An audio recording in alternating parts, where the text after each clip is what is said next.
పేరు ఆర్ అల్వారెడ్డి, మహబూబ్నగర్ జిల్లా రైతు సంఘం ప్రధాన కార్యదర్శి, రాష్ట్ర కార్యవర్గ సభ్యుని. నేను గత సంవత్సర కాలంగా రైతుల సమస్యల మీద పోరాడుతున్నాను. పేద రైతుల భూములను రెవెన్యూ అధికారులు ఒకరి భూములు అమ్ముకుంటున్నారు, వేరే మధ్యవర్తుల ద్వారా ఆ భూములు అమ్ముకుంటున్నారు. దాని మీద నువ్వు ఆఫీసుల చుట్టూ ఎన్నిసార్లు తిరిగినా పరిష్కారం చేయడం లేదు. ఈరోజు నేను ప్రజావాణిలో మెమరాండం ఇస్తే దానికి కనీసం రసీదు గిడి ఇవ్వడం లేదు. మరి అక్నాలజ్మెంట్ చెప్పారు, ఇది చెప్పారు. మరి నేను ఏ విధంగా చూపించుకోవాలి నేను వీళ్ళకి ఇచ్చినట్టు? అంటే దీనికి ఆనవాళ్ళు లేకుండా చేస్తున్నారు. రైతులను ఈ విధంగా మోసం చేయడం కరెక్ట్ కాదు. ఒక రైతు భూములు నా దగ్గర ఇప్పటికీ ఒక 5-6 ఉన్నాయి పెండింగ్లో. ఏముంటుంది? ప్రభుత్వ భూమిని పట్టభూమి అంటారు, పట్టభూమిని ప్రభుత్వ భూమి అంటారు. అసైన్మెంట్ ల్యాండ్ చట్టం అనేది చట్టం. ఆ చట్టాన్ని కూడా ధిక్కరించి అమ్మకానికి కొనుగోలుకు ప్రభుత్వం పాల్పడుతుంది, దాన్ని సమర్థిస్తుంది. అంటే ఇలా చట్టాన్ని కాపాడాల్సిన అధికారులే దానికి సపోర్ట్ చేస్తే ఇంక మరి ఎవరు రైతులను? సీలింగ్ యాక్ట్ చట్టం ఆ దాన్ని కూడా అమ్ముకోవడానికి సపోర్ట్ చేస్తున్నారు. అంటే ఇప్పుడు అసలు అందుకే దీన్ని ఇప్పటికి 3 రోజుల్లోగా నేను ఇచ్చిన దాని మీద చర్యలు తీసుకోకుంటే నేను ధర్నా చౌక్లో కూర్చుంటాను. కలెక్టర్ గారికే ఇచ్చాను, ఇప్పుడు ఇంతకుముందు ఉన్న కలెక్టర్కి ఇచ్చాను, ఇంతకుముందు ఉన్న ఆర్డీఓ గారి అంటున్నారు కదా, ఎమ్మెల్యే గారి తానికి పోయినరా. ఇంతకుముందు శ్రీనివాస్ గౌడ్ దగ్గరికి వెళ్ళిండు. ఇంతకుముందు ఆర్డీఓ గారు లెటర్ ఇచ్చింది సార్, ఇన్వెస్టిగేషన్ చేసి. మామూలుగా 15 సంవత్సరాలు దాటితే ఆర్డీఓనే ఎంక్వైరీ చేస్తాడు. అది తప్పనిసరి పరిస్థితులలో ఆర్డీఓ ఎంక్వైరీ లెటర్ ఇస్తే దాని మీద కూడా చర్యలు తీసుకోకుంటే మరి ఇంకా ఎవరు వీళ్ళకు ఇది చేయాలి? అంటే రేపు వచ్చే 27 తారీఖు కోసం పర్మిషన్ తీసుకుంటాము. ఇది ధర్నా చౌక్లో హైదరాబాద్లో ధర్నా కూర్చుంటాము.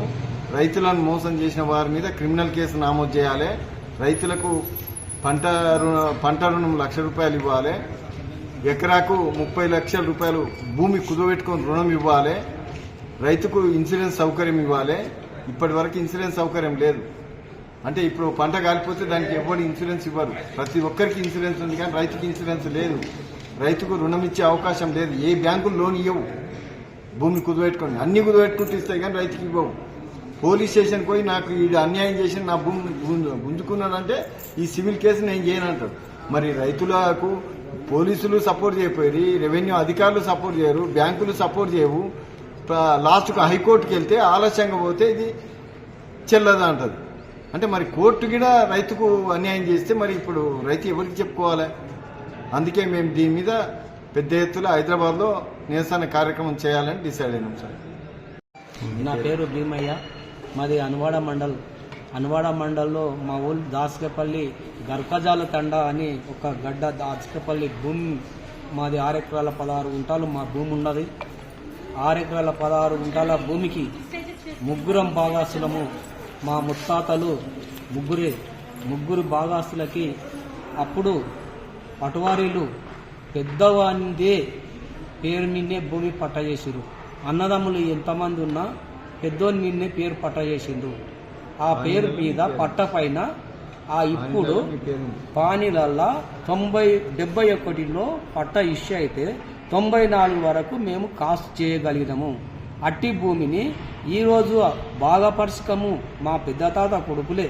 కానీ వాళ్ళు ఏమంటారు, మా తాత పేరు మీద ఉంది భూమి, మీకు తాత పేరు మీద లేదు, మీ నాయనోళ్ళ పేరు మీద లేదు, ఇప్పుడు మాది భూమి అని మా మీనికి ఫైట్ చేస్తున్నారు. దాని మీద కొట్టుకున్నాము, కేసులు అయినాయి, తిరుగుతున్నాము. ఇంతవరకు కూడా ఆర్డీఓ వార్డు మీదకి వచ్చి మా భూమి మేమిచ్చినాము, మీరు కొట్లాడకుండా ఎవరు భాగం వాళ్ళు చేసుకోరి, లేకుంటే మా భూమి మేము స్వాధీనం చేసుకుంటామని ఆర్డీఓ కూడా వాగ్దానం ఇవ్వడం జరిగింది.